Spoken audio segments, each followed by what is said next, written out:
Well, it is 6:33, so we are going to go ahead and get started. Uh, we are, let's see, in our first networking night of the year. We do these on all of the odd months. So thanks for being here today. My name is Joe Newland, and I'm the project specialist here at the Office for Safe and Healthy Neighborhoods. I do a lot of different things around the office, but what I get most excited about is working with the Ambassador Program. And if you haven't heard of that, there's really three components to that. And this is one of them, networking nights, where we are able to touch base and collaborate with different folks in the community who are involved in one way or another in violence prevention, whether they work with a community partner or they're just interested in it. And we do this because we know connecting, at least even just occasionally, is important to have a unified front when it comes to violence prevention. So thanks for being here. As far as other components of the Ambassador Program is the Ambassador Institute, which is a training offered 6 times a year. We do those in the even months. And that is where you can also hear Sara speak. But we also hear on topics such as Mental Health 101, conflict resolution, community organizing, and the public health approach to violence. So there's another one coming up in February. So if anybody's interested in that, just send me a message and I can give you a little bit more info about those trainings. The Ambassador Program also includes the Ambassador Work Group, which is a group of folks meeting on the first Thursday of every month, where we discuss ways we can implement projects or help others implement projects in their own community that help reduce violence. So these networking nights, of course, do not look like they used to, right? We can't collaborate in person. We don't get to mingle, but we still want to hear from you. So if you haven't found it yet, that chat box at the bottom right-hand corner, we want to hear from you. We want to know your name, your community, or your organization or neighborhood, or also, sorry, your what you're doing to practice self-care this year. So please share those in the chat box. And also share any community projects, anything you're looking to collaborate with, or upcoming events. Send those in the chat box as well. One thing that I do within our office is I draft a monthly newsletter, and I'm always looking for good content to share, upcoming events in person, safely in person or virtual events, or just good articles that you saw and I should pass along to our readers. So if you know of anything, share that in the chat box as well. Finally, if you do not have the handout that I emailed out this morning, send me a message. This is a great resource that Sara compiled, and it will be good for the presentation today, as well as a good resource to follow up with later on. So it is 6:36, and I know Sara has a lot to cover. Before she gets into it, I do want to read a brief bio on her, and then I will turn it over to her. Sara Williams is a social worker who has practiced clinically in community mental health settings. She's a doctoral candidate and part-time faculty at the Kent School of Social Work. Her research focuses on understanding and preventing suicidality among gender and sexually diverse populations.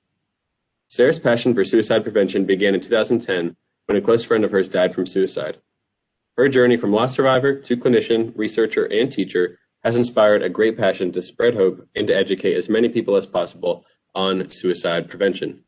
So, Sara, we're so grateful that you are sharing some of that knowledge and your passion with us tonight to discuss a very important topic. So I am going to go ahead and turn it over to you, and you can take as long as you need to get us up to our question and answer portion. All right, thank you so much, Joe. Like Joe said, my name is Sara. My pronouns are she, her, and I'm just going to be talking to you today about kind of everything that's going on in the world, how it's impacting us, and then how we can kind of get through it and help others get through it. So as Joe was mentioning, the handout that I sent out is called the COPID package because I was typing or writing too fast and coping and COVID just combined in my head. So I've been calling it COPID. I think we should get it trending and kind of just like get a self-care, mental health, and wellness thread going. But I do have a lot of content. So if we could Either hold questions to the end or put them in the chat box and I'll address them then. That would be great. I also just want to kind of mention that we will be talking about some sensitive material today that might be distressing to some people. So if you need to step away, please do so. Take care of yourself first and foremost. You can always look at the presentation later if you need to step out or if you missed something. Um, and all right, we'll dive right in. So mental health determines our emotional, psychological, and social well-being. It affects how we think, feel, and act, and it also helps determine how we handle stress, relate to others, and make choices. Many different factors can contribute to mental health and mental health problems, including biological factors like genetics or brain chemistry, life experiences like stress, trauma, and discrimination, and a family history of mental health problems.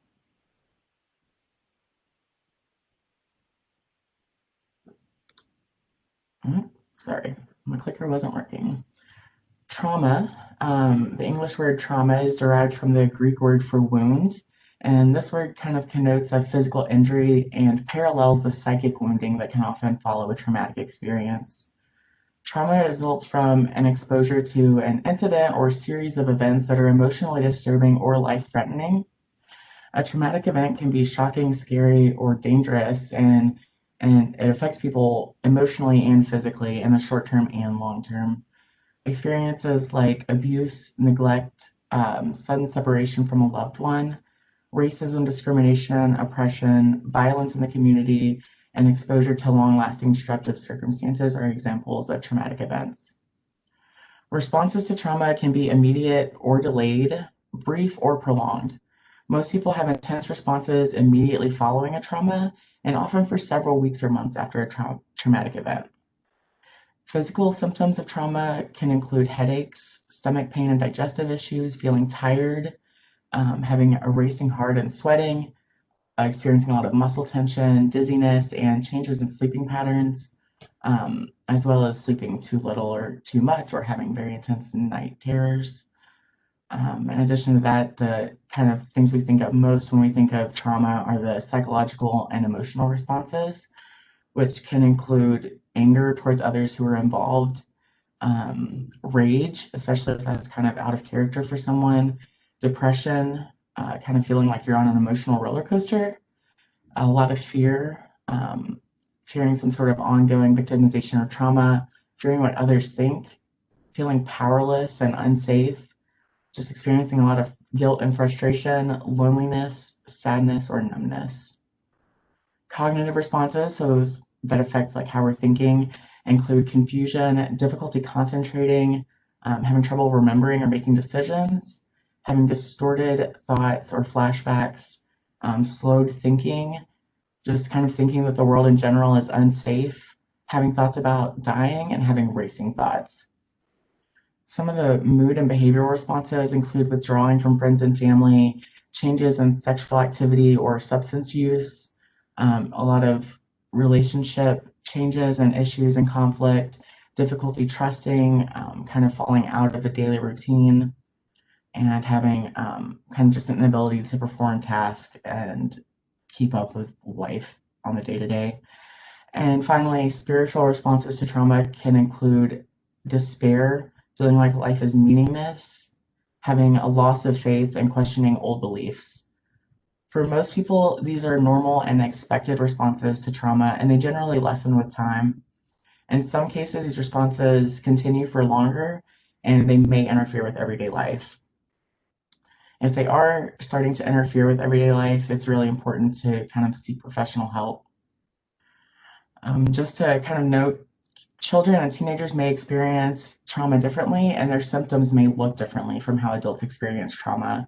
So you can kind of see with kids like developmental regression. So kids who have not wet the bed in years may start wetting the bed again, or forgetting how, or being able to talk, or kind of acting out what the trauma during playtime or in drawings and stuff like that, being unusually clingy to someone, usually a safe person, and kind of like irritability and agitation can often appear in kids and teenagers.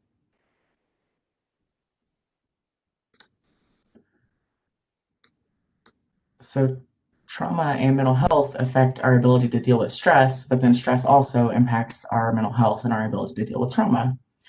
Stress is essentially the body's reaction to any change that requires an adjustment or a response. Um, the body reacts to these changes with physical, mental, and emotional responses, and stress is a totally normal part of life. You can experience stress from your environment, your body, your thoughts, and even positive changes like promotion or getting married or having a child or adoption can still be very stressful, even though it's happy stress. So, prolonged stress or repeated arousal of the stress response can have a really harmful effect on our physical and psychological consequences. And those can include anywhere from effects on our physical health, like contributing to heart disease, to experiencing kind of long-term psychological disorders like anxiety and depression.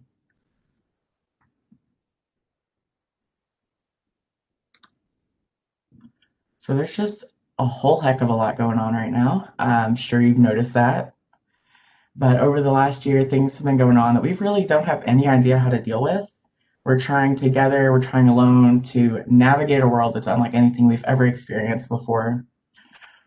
So we're going to spend just a little bit of time talking about how these things that are going on are affecting us.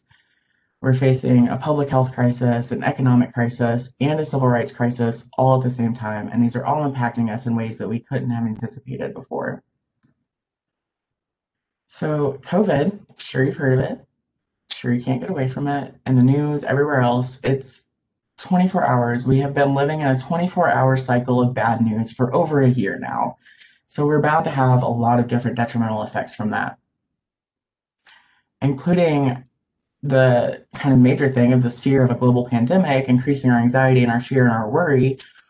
We also have a lot of things that kind of come hand in hand with the pandemic, like an economic crisis and policies and practices that are preventing us from being able to socialize like we're used to being able to do.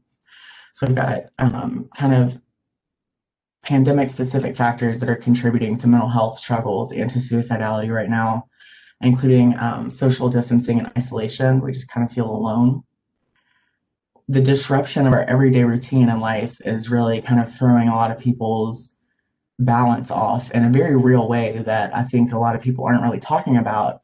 We're not kind of used to being on all the time in terms of our home and our work are no longer separate, and we are kind of dealing with everything in kind of a strange way. Like humans really like schedule.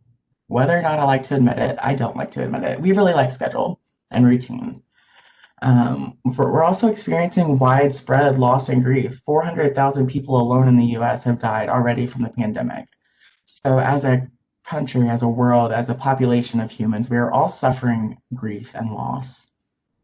We're also dealing with a lot of financial loss and unemployment, which is one of the biggest stressors that we can kind of experience in our life and in our economy, that is leading to a lot of depression and stress and just constant worry about making ends meet and everything like that, in addition to the rest of the worry that the pandemic has brought on. Finally, there have been a lot of relationship problems and loss, in part because of the stress that we're all under, and in part because of the social isolation and distancing pieces. There's just been a lot of change. So even if it's not necessarily relationship loss, there has been a lot of change in how we view socializing and everything like that. And kind of being home all the time with everybody at home all the time has really led to a lot of substance use and misuse and abuse, or like leading to an exacerbation of substance misuse and mental health problems. And finally, one of the big kind of contributing factors right now is the access to lethal means available in the home, because we're always at home now. We always have we have the availability to access any kind of weapons or means that we would use to cause harm to ourselves or others. Whereas if we were out and about and socializing like we normally would, there may be a barrier, or there may not be that access all the time.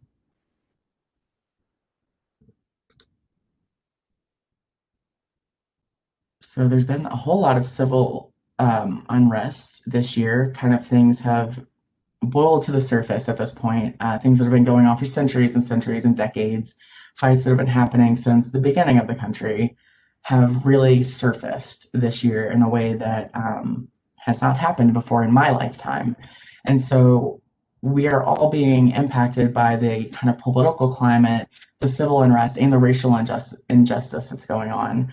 We have, of course, white supremacy and institutional racism have been in the spotlight for almost a year. So we're having this kind of highlight on the negative experiences that Black, Indigenous, and people of color experience, but there's really no relief or reprieve to that. We're just hearing the bad stuff all the time. And we're also experiencing a ton of grief for Black, Indigenous, and people of color communities. Um, it's just day after day, we're experiencing a lot of grief and loss, and we're not used to having this kind of chronic bad news and chronic stressors. So we have all of this, and then we also have just constant exposure to racist and oppressive dialogue and conversation. We're seeing our families and friends and different opinions and different lights, and we're experiencing discrimination, violence, microaggression, and racism at all levels. So, me, as a white person, I don't experience it, of course, in the same way as my BIPOC friends and community members do.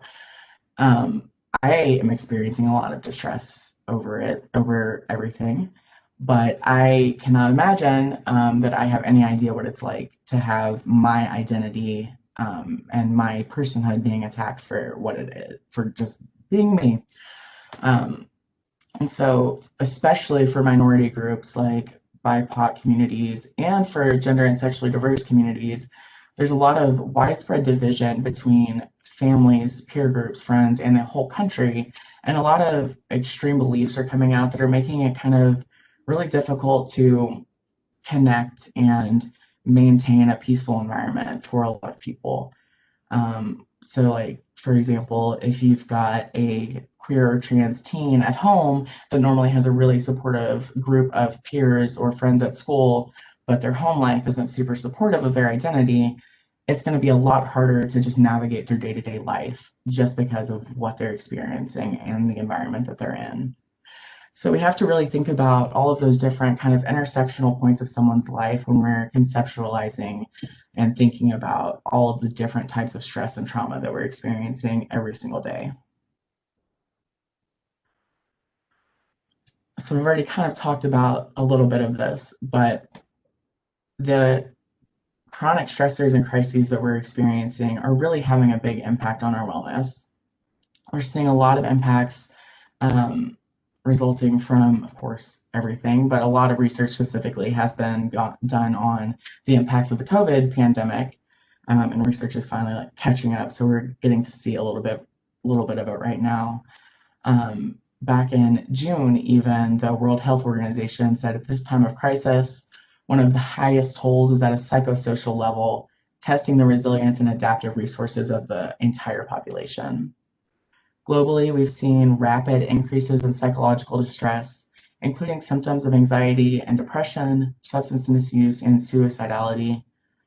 The chronic stress, fear, and worry surrounding the COVID pandemic can be thought of as an ongoing traumatic stressor, which has the potential to both lead to psychological disorders and to kind of increase the impact and increase the severity of existing psychological disorders.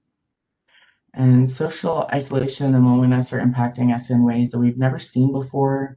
And research is already showing that extroverts may be suffering even more than others from the social distancing measures. Um, so I think I'm pretty much just like a true ambivert, but I'm also totally fine with being alone. But I know that a lot of people who are very, very social are having a lot more difficulty adjusting to it than like introverts and ambiverts like myself. Changes in our daily routine might be particularly harmful for children and adolescents whose withdrawal from social life and daily activities, combined with the fear, anxiety, and a sense of the future as unpredictable and scary, may increase the risk of their developing psychological disorders. Worldwide, there's been an increase in suicidality experienced since the beginning of the pandemic. In many instances, the increases are among young people. The world is kind of a perfect storm of sorts for suicide right now, especially in individuals who were previously experiencing distress and mental health challenges before the pandemic. A significantly higher proportion of people are experiencing suicidal thoughts and attempts than during kind of normal times. And those who have reported seriously considering suicide are significantly higher among people aged 18 to 24 years, among racial and ethnic minority groups, and among unpaid caregivers for adults and essential workers. So we have to really take into account everything that is impacting these mental health um, issues and contributing to suicidality in order to fully understand what we can do to help. So now we've, no, yeah. So we kind of talked about the context that we're going through right now. So we'll talk about now just kind of recognizing signs of mental health struggles or of suicidality, and then we'll talk about some different steps we can take to help someone who is in crisis. So some mental health warning signs and the suicidality warning signs can kind of feel very similar, but we're going to cover them separately because they are separate issues. Mental health and suicide can be related, but they aren't always the same things. And so we really need to understand that not all of these can be applicable in both places. So if you are not sure if someone is kind of dealing with mental health problems, you can kind of look for these different signs. Eating or sleeping too much or too little, especially if this is a change from before, might be a sign that someone's dealing with something. Pulling away from people and activities, especially if there's something that they would normally very much enjoy. Having low or no energy or too much energy, feeling numb or feeling like nothing matters, having unexplained aches and pains, feeling helpless or hopeless, smoking, drinking, or using drugs more than usual or newly, feeling unusually confused, forgetful, on edge, angry, worried, or scared, yelling or fighting with family and friends, experiencing severe mood swings that can cause problems in relationships and daily functioning, having persistent thoughts and memories that you can't get out of your head, hearing voices or believing things that aren't true, thinking of harming yourself or others, and an inability to perform daily tasks like taking care of yourself or your kids or going to work or school are all signs that someone may be kind of struggling or dealing with some mental health things. Really, kind of any change that you might notice in someone is a reason enough to like check in on them and ask how they're doing. So the suicide warning signs are a little bit more specific. And they're kind of broken down into talk, behavior, and mood-based warning signs. So if a person is talking about one of these issues, they may be considering suicide. If they're talking about killing themselves, feeling hopeless or having no reason to live, feeling like a burden to others, feeling trapped or being in unbearable pain, those are usually really good indicators that someone is in a lot of pain and they're struggling and they might be considering suicide. Behaviors to look out for include an increased use of alcohol or drugs, looking for ways to end their lives, like looking online or kind of collecting different means or methods, withdrawing from activities and friends and family, sleeping too much or too little, visiting or calling people to say goodbye or give away prized possessions, and unusual aggression or fatigue are all things that you can look for in the way someone's acting or behaving. Someone who is considering suicide may also display some of the following moods: depression, anxiety, loss of interest, irritability, humiliation and shame, agitation and anger, and relief or sudden improvement. It's important to consider also that a lot of these things can kind of look similarly or they can overlap and they can also look different in different people. So it might look different from someone else. So it's really important just if you see something or notice something that's really out of the ordinary for someone, just to check in with them and ask. It's not going to hurt. Just like, hey, how are you doing? So now that I've kind of told you some things to recognize, we'll talk about how you can actually support someone if they are in crisis. First thing to do is simply ask, are you okay? How can I support you? What's up? Have an open and honest conversation. Talk to them in private. Don't call them out in front of a big group of people. They may not feel comfortable talking about it. Listen to their story. Don't think about what you're going to say when they're done talking. Think about what they're saying. Actually listen. Think about what they're feeling and what they're going through. Tell them that you care about them and thank them for talking to you. It can be very, very, very scary to talk about suicide to anybody, and it's not fun. It's never a fun thing. Like, they don't want to talk about it, you don't want to talk about, but it's really important to talk about. Ask them directly if they're thinking about suicide or taking their life. I cannot stress this one enough. It is so hard to say to someone that you care about, are you thinking about killing yourself or are you thinking about suicide? It's so difficult. It's scary. I say it all the time and it still like brings up some feels in me. So I really encourage you to, when you are feeling fine and you're in a good place emotionally, to take some time and practice asking that question. Practice asking, are you thinking about suicide? Do you want to kill yourself? If it is with the house plant in the corner, and if it is with the cat or the nanny cam, whatever you have to do, I really just suggest you practice saying it because it is very difficult to say, especially in the moment when you're very scared for someone. Encourage them to seek treatment or to contact their therapist or doctor if they have one. If they don't, and that's fine. You can still encourage them to seek treatment. You can call one of the crisis lines together and talk to someone together, or you can call for them, or you can call yourself. Like, hey, I don't know what to do. Um, can you help me talk to this person? And they will be happy to help you. You have some of those hotline resources in the packet that you have.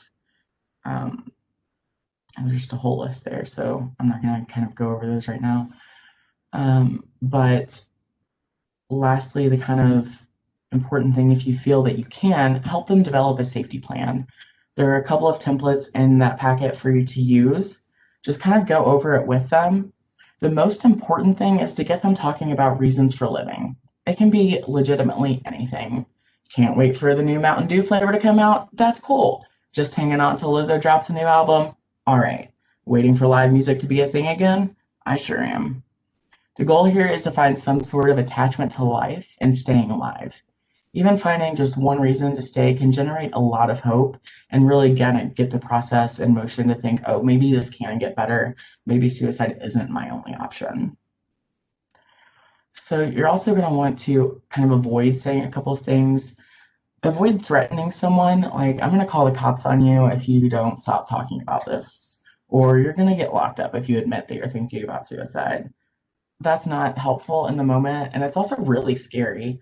A lot of people don't want to disclose suicide because they're afraid of those types of things happening. So it's not helpful in the moment, and it'll also kind of potentially prevent someone from sharing in the future. And if they're not going to talk about thinking about dying, there's no point of intervention for us.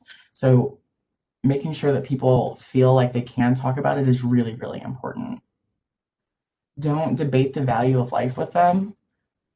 Generally, people who are at the point of considering suicide have done all of this already, and they have already pretty much determined that this is their best solution. Don't minimize their problems. Whatever it is they're going through, it's a very real crisis for them, even if it seems trivial to you.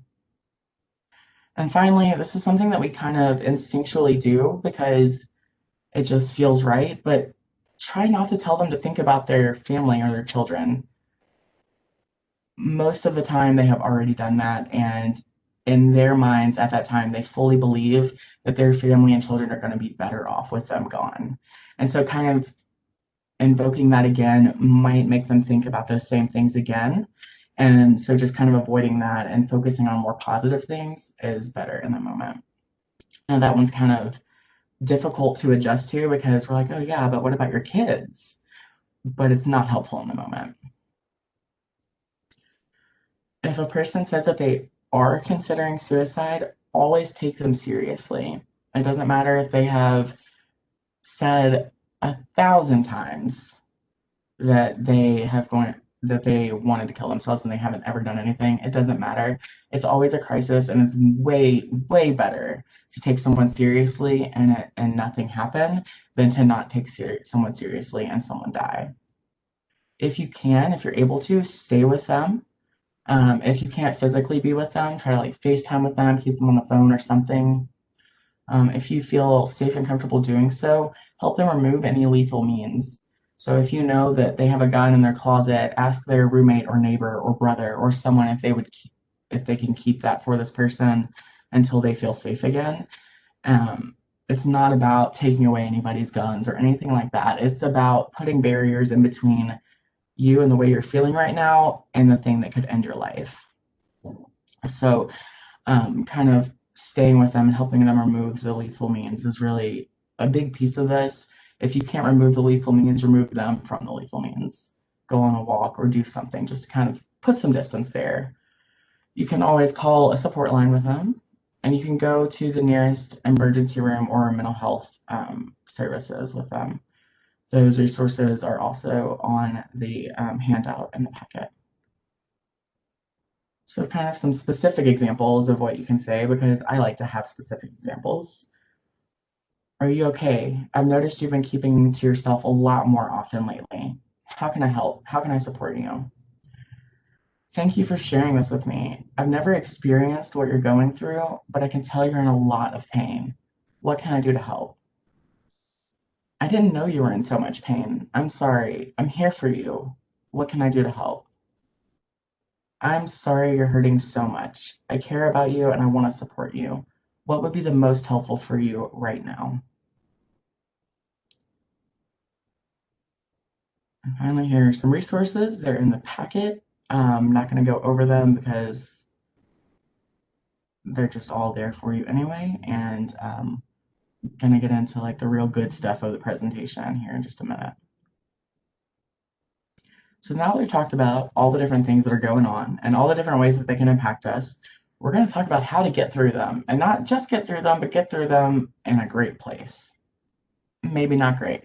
Thriving might be a little bit ambitious. We are going through a lot, but we're going to talk about how to kind of boost our resiliency and build our mental health and wellness.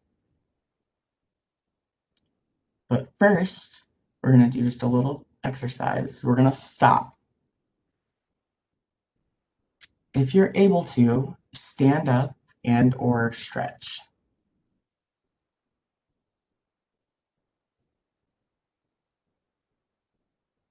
Take a few moments to just breathe and feel your connection to the earth. Tune into your body. Lower your gaze. Scan your body and notice physical sensations or emotions.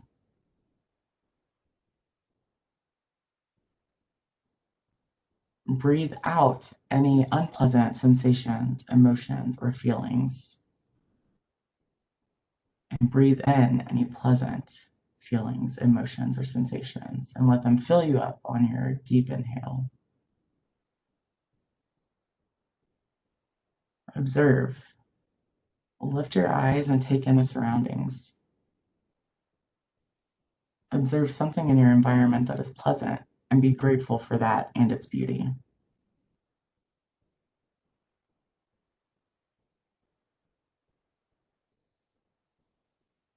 Possibility. Ask yourself what is possible, or what is new, or what's my next step.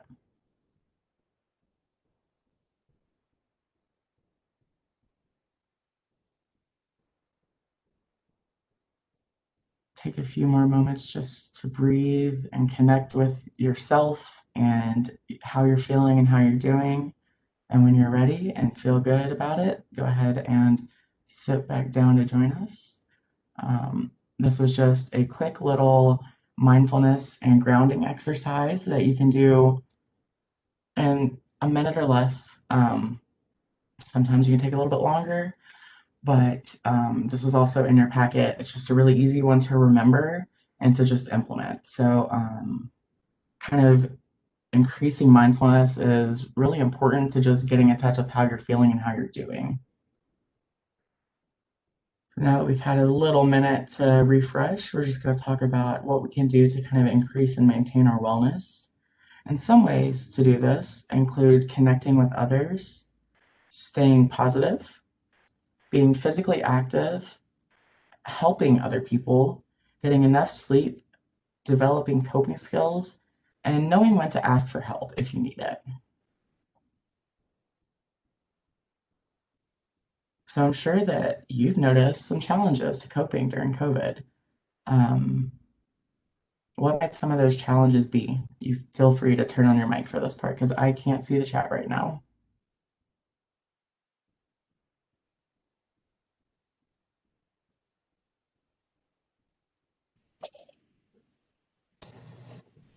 Everyone being at home all the time. Everyone being home all the time leaves us very little time for privacy or for doing our own thing, for taking care of ourselves in the ways that we're used to. Definitely a big struggle for a lot of us right now. What else might be getting in the way of your ability to cope?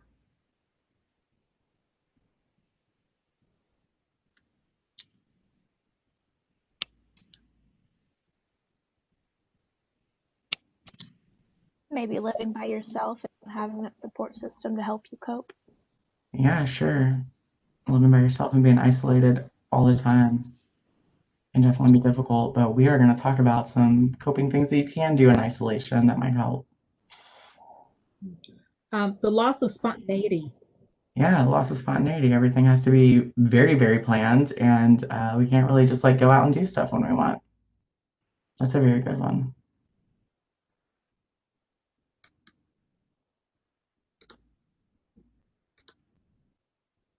Another thing for me is that my mind just doesn't stop going. I am worried all the time about all the things, and I don't have the patience or the energy or the mind space to just sit down and allow myself to take care of myself.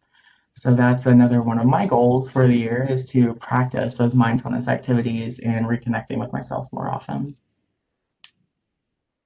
I think time it's the social distancing, the little side hugs together and laughing. They're talking about breathing or coughing in the body. I'm a substitute teacher, and it breaks my heart to see the kids work.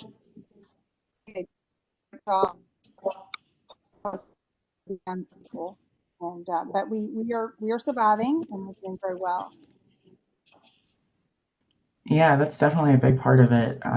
We're just afraid kind of all the time, and we're so used to just being able to be that this is really kind of making us reconsider how we think about socializing and how we think about a lot of different things. What are some,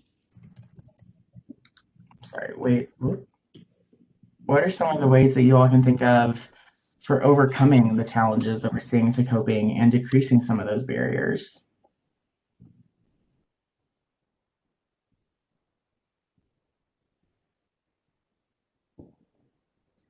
I think it's about finding ways to be extremely intentional to reconnect and Yes. plan ahead. Because even with the spontaneity, in trying to be spontaneous, it takes a lot of planning there.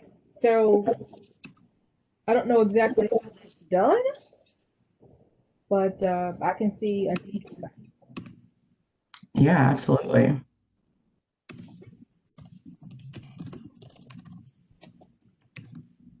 Being intentional is kind of the big point for today. So we're going to talk about some of those different ways that you can be intentional and use the coping methods either with people or by yourself.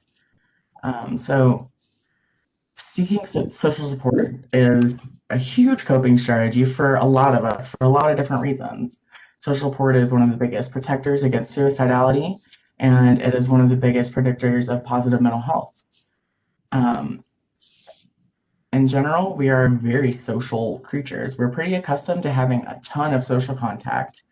COVID has changed the way that we think about socializing, and there has been some debate over whether remote and virtual social contact is as effective in meeting our interpersonal needs as face-to-face contact, but there is no doubt that we need that social interaction. It's definitely different than what we're used to, but the virtual and remote contact does still have a lot of well-being benefits. So research is showing some of the kind of common quarantine and isolation coping techniques included spending time with family and others in the household, seeking spiritual guidance, talking with friends and others online, and using social medias to stay connected. There's a slight caveat to that, in that too much social media can be another stressor, another source of anxiety and distress. So regardless of kind of how we're doing it, there is definitely a need to go out of our way to increase social connection right now. Social connection is a huge protective factor and it increases our resilience. So when you reach out to someone or take an extra few seconds of time to chat with someone in line at the store or to chat with somebody on the phone, you're not only helping to build your resilience, but you'll help them boost their resilience and well-being as well. Helping others and volunteering can also be a really great way to maintain social connectedness, especially when we're as isolated as we are right now. For example, there's a project in which you can volunteer to write and send cards to individuals and groups to offer support and show solidarity during this difficult time. The cards are sent to nursing homes, first responders, essential workers, healthcare workers, and others. Volunteers for the project, as well as recipients of the cards, have reported benefits to participating. The project is called Caring Cards for Communities Project. If you would like more information, you can check them out on Facebook or you can email me and I'd be happy to hook you up. So those types of things and being just very intentional about our connections, like someone said, making sure that we're reaching out to people, making sure to smile and wave, even if it's not something that we would normally do, even if we're not really feeling like being social, just really kind of going out of our way to make connections with people and to kind of get some of that socializing in and to just show solidarity. Like we are literally all in this together right now. So we as humans kind of need to support each other through this. Even though we're technically quite alone, a lot of the time we are all in this together. And that's really important to remember because it's not just you. We're all struggling right now. You are not alone and we'll figure it out. It might be a nightmare, but we'll figure it out and we'll get through it.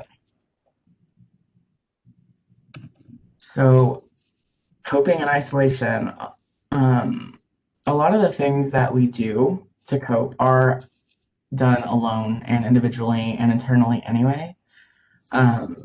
But a lot of them also have some sort of interpersonal component. Avoidance and having a positive appraisal of the situation have been suggested as coping strategies to alleviate COVID anxiety. And coping in isolation may be difficult, maybe more difficult for some individuals than others, but there are a lot of options and you can do whatever works best for you. There are not really any right or wrong coping techniques. It is very individual. And so if you do something that makes you feel better and it's not like listed on the coping techniques approved by the blah, blah, blah, it's fine. It's all about you and making you feel better and you feel like you have power and control and resilience and can do it. You can do it. So some of the kind of recommended coping techniques that I've got listed here are based in a lot of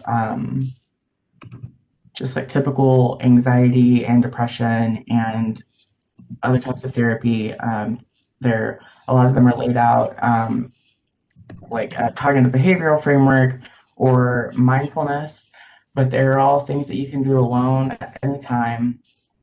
And they're all individual coping skills that you can put in place to help you when you're feeling down or when you just need to deal with something or just in general to keep within your practice every day or regularly to boost your wellness and boost resilience. One of the big things that can help right now especially is maintaining a schedule. In the packet that I sent out, there are a couple of different daily schedules, and it can be really helpful because we are so thrown off right now that it's just It's wild. I have no idea. The world just has completely changed, and we're all really thrown off by it. So maintaining a schedule, including keeping your sleep schedule right, at least somewhat decent, eating correctly or making sure you're eating and getting your nutrition for your brain to work and do all the things that it needs to do is really important. A lot of times when we're depressed and anxious, we just don't have an appetite or we can't eat. But our brains have to have calories in order to do the things that we need them to do. So we have to eat. We just have to eat. Otherwise, our brain won't function right. And it's really hard to get out of depression and anxiety when your brain isn't functioning with the fuel that it needs. And doing regular physical activity, whether it is just like dancing around in your desk chair, doing a regular workout routine, going on 50-mile runs. If you're that person, I'm not that person, but I am very impressed with you. Um, just keeping some regularity, keeping a schedule going is really important. Another one that we just kind of talked about is practicing mindfulness. There are a lot of different types of meditation and mindfulness activities you can do. YouTube is chock full of them. The stop one was just one example. There's also things like four square breathing and color breathing that you can just enact at any time of day. Won't take any time. You can do them while you're sitting there, and they can really just help increase your well-being and your balance. Increasing your pleasant activities. This is a great one because when we kind of feel down and we don't really feel like doing anything, we can feel bad about like doing something that we enjoy. Or we can feel like, oh, well, yeah, like I have fun with that sometimes, but it's going to be terrible now because I'm not in the mood for it. But science and experience shows that when we do things, even if we don't want to do them, we can still have fun with them and it'll make us feel better. And then in turn, make us feel like we can do more things. So even if you don't feel like it, it is really important to try to get some activities that you enjoy into your schedule. This one I think is really a struggle right now because a lot of our activities are canceled. We can't do a lot of the activities that we enjoy. So, just to kind of help our brains out, I've included a pandemic edition of the pleasant activities list in that handout packet. And it has a lot of different suggestions because also our brains just like don't come up with good alternatives sometimes. And it can be really difficult to come up with things that you think you might enjoy. So there are just like a bunch of suggestions, and there are also lists online of like COVID friendly, pleasurable activities.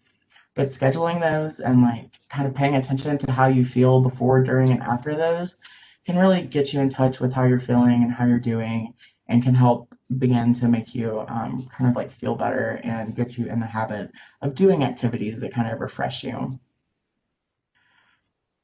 Keeping a journal is also very helpful for a lot of people. Writing about trauma and stress reduces that stress and aids in immunity. Another type of thing that I really like to do if you don't like want to write about your feelings or want to write about what you've done is keeping a gratitude journal. Gratitude journals are fantastic. They can be as short or as long as you want them to be. Just writing down 1 to 5 things every day that you're thankful for or that have made you feel good or that have made you feel happy can really increase your ability to think positively and to kind of not get so attached and so focused on the things that aren't going as well. So gratitude journals can just really increase that regular appreciation of the good things in life. And I have seen a lot of benefit from journaling and gratitude journaling. Finally, coping in isolation can absolutely be done through distraction. Specifically, I'm talking about distracting yourself from the 24-hour news cycle and from being on and from avoiding social media and from being on all of these things all the time. You can totally distract yourself from all of it. Distraction is a perfectly acceptable coping technique. Might not be healthy in every situation, but it's certainly helpful now because there's nothing that we can really do within our power about the things that are happening in the world, but we can very well distract ourselves and keep our brains from focusing on those and kind of spiraling. So things like playing games, playing video games, just like playing with a dog, listening to a record, reading a book, things like that that kind of keep you out of the news cycle and out of everything that's going on in the world, just for a little while, just to distract you from all of it. Because we are being inundated constantly with awful news and terrible things, and we just need a break from that sometimes. The human brain and the human body need breaks. So problem-focused coping has been recommended as a COVID-specific strategy. Problem-focused coping helps you deal with stress by identifying the fundamental cause of the stress in an objective manner, and then developing a plan to address the source of the stress. So this sounds like, well, okay, like the problem is COVID. What can I do to address that? I'm going to tell you. First, you have to know how to identify the problem. So for example, if your problem is that you're feeling cooped up and restless because you spend too much time inside the house and you can't do anything fun anymore because of COVID, you can identify the problem as being inside too much. Not that the world has canceled everything, but just being inside too much. You have to keep it small. And then defining the problem in a helpful way, as opposed to focusing on everything that you can't really control. Find something that you can focus on and do something about. So if you define the problem as I'm spending a lot of time inside because of the changes in the world recently, instead of I'm only allowed to be inside and I will never be able to do anything I like to do again, you can find something that you can do to address the problem instead of just going to that extreme, this is awful and it's going to be awful forever type of thinking. Trying to understand the problem more deeply is another piece of the problem-focused coping. And in our example, you could look up why social distancing is so important, like why these policies are being enacted and why you can't do the fun stuff you used to be able to do. Remind yourself that you are indeed saving lives. And then setting goals related to the problem, just coming up with different things that you could do. So if your goal is to leave the house more, you might want to make it a little bit more specific than that, like leave the house once a day, or go outside every day, or go to some place other than my house once a week. And then you want to generate alternative creative solutions, or like brainstorm different activities and spaces that you can try to go, or find activities that you can do in your own space, or go for a walk and figure out different paths. And then once you have this cool list, you can choose the best course of action, or what thing you might want to try first. So you can make a pro-con list. What are some of the pros that you can think of for your potential solutions that you've come up with? What might be downsides to those solutions? What might prevent you from being able to implement these solutions, and what might help you? Thinking about all these things beforehand so that you can actually take the steps when you need to take the steps can be really helpful, especially if you're having problems with like task initiation and starting to do stuff and doing things that you would normally do. And then finally, you'll implement the course of action you have taken. Just do the thing. Try the one thing that you decided you want to do first. See how it went. You'll evaluate the outcome to kind of determine the next steps. Reflect on how you felt during and after implementing that course of action. What might you change next time? What will you keep doing? What went well? What went wrong? And just keep thinking about those types of things so that you can find solutions that work the best for you, that enrich you and that enrich your well-being, and that you feel like you can do reasonably and that aren't a huge burden to you to accomplish. Can really help us get in the habit of self-care and maintaining our wellness.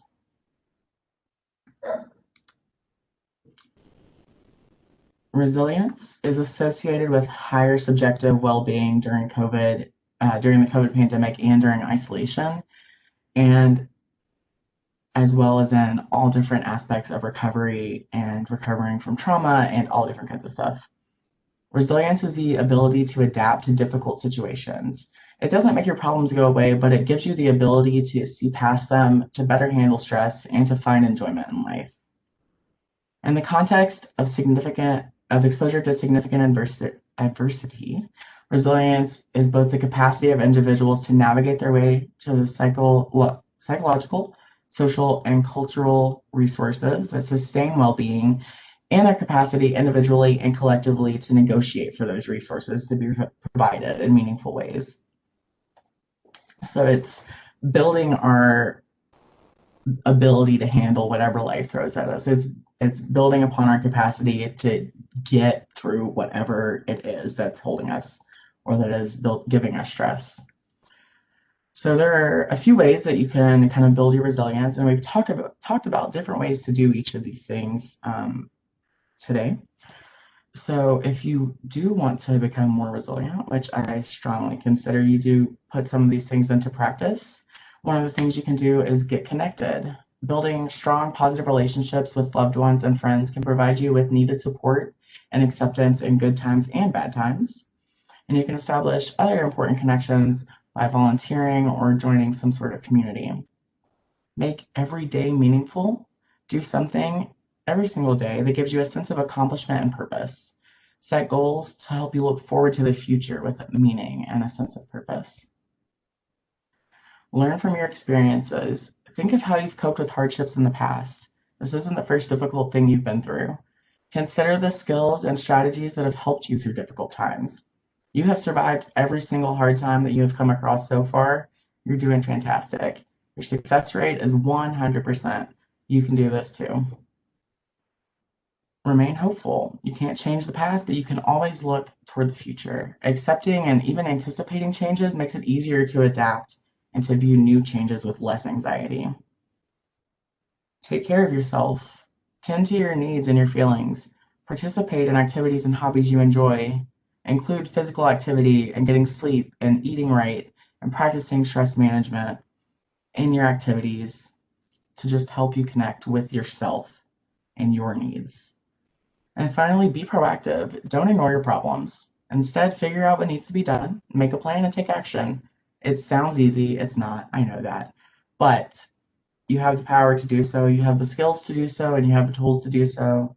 And I, for one, believe that you can make it through this wild time that we're living in right now. And I very much appreciate you spending your Tuesday evening with me. And I have just pushed right to the hour, but I have time for questions. Awesome. Thanks so much, Sarah. Yes. We are at the time, but of course, we promised questions and we will leave time and then stick with us because I will wrap us up after that in just a minute or two. It won't take long. So yeah, feel free. This is the portion where anybody is welcome to unmute their mic and ask a question.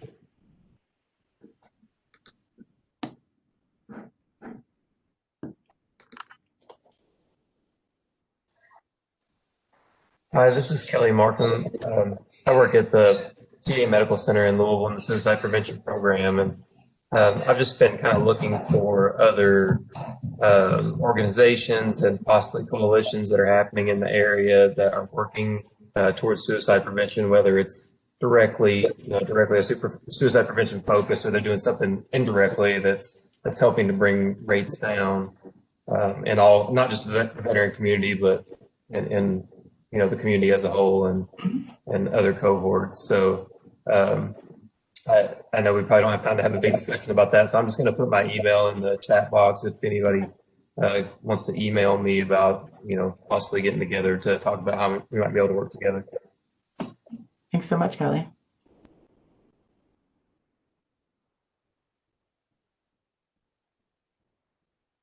I know I threw a lot of information at you. I'm interested in the card community. So Yes. I will I'd put a love to- link right now to that. Okay, I'd like to have my students do that. We have what we call Thoughtful Thursday. So it'd be a nice little project for us. Yeah. Thanks. I will share a link within the chat. Okay, thanks so much.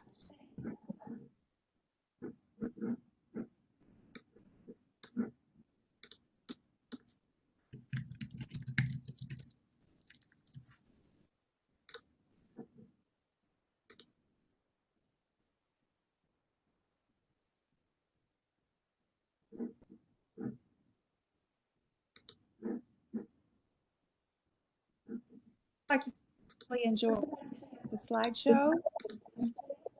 Your Thank you. pictures were great, very Thank you. creative. The content was wonderful, something to really think about and to be mindful of. I really do appreciate you. Thank you so much. Thank you. Thank you very much. Well, it is 7:33, and so if there are any other questions, then feel free to hang back with us. Myself, Dorian here, and Sarah, I'm sure can stay on for just a few minutes after I close this out. If there's any questions that you wanted to ask or any feedback, but you didn't get the chance. So I want to thank everybody for being here. If you have learned as much as I have, I just want to remind you all that you can hear Sarah speak at the Ambassador Institute Violence Prevention Training as well. I talked about that earlier, so I'm going to go ahead and send a link there in the chat. That is a registration link if anybody's interested in going to the Ambassador Institute. That is a 3-hour virtual training that covers Mental Health 101, suicide prevention, community organizing, conflict resolution, and the public health approach to violence. There are other ways to get involved with our office as well. We have 5 core areas of engagement here, and those are community building, education, employment and economic development, health and social wellness, and juvenile criminal justice. So if you are interested in getting involved in any one of those categories, or you consider yourself an expert in one of those categories, we definitely want to connect with you all. You can, if you see Dorian there, he is our community outreach specialist. He can connect you to that, so send him a private message, let him know where you'd like to get plugged in, and he'll make sure that there is a spot for you. Finally, you can also connect with us on social media on Facebook, Twitter, and Instagram at Safe Healthy Lou.